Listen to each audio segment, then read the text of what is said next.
Dans ces vignes presque centenaires, juchées au-dessus de Valady, quelques anciens connaissent encore la taille en couronne, cette façon unique de fendre et couper l'osier pour lier la vigne en valorisant la croissance des sarments.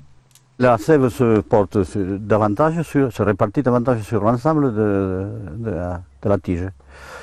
Parce que le mansois, donc, puisque nous sommes ici à un pays de mansois, est un plan fainéant. Pour tirer parti de ce plan fainéant, les vignerons de Marcillac utilisaient au siècle dernier le liadou, un couteau fabriqué par les taillandiers de Rodez pour les 2000 hectares que comptaient alors les vignes du Vallon. Son usage s'est perdu au fil des décennies, mais par la grâce d'un musicien, il renaît aujourd'hui et il chante. Jean-Noël Ray est organiste à l'église de Marcillac.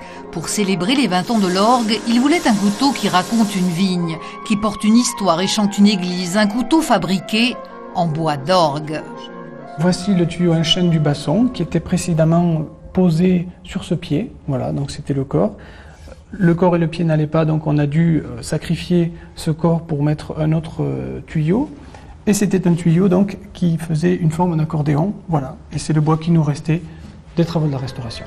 Le bois a déjà par lui-même pas mal de valeur en fait, et puis c'est un tuyau qui a chanté pendant plus de 15 ans ici, sur cette orgue.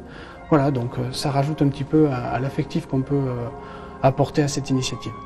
Le musicien de Marcillac a porté son projet au coutelier de l'Aïeul et le liadou est né une seconde fois. C'est un couteau de travail. Donc il a une lame qui est épaisse, une lame qui est assez haute, qui est solide et qui permet justement de réaliser le travail dans la vigne qui est bien spécifique.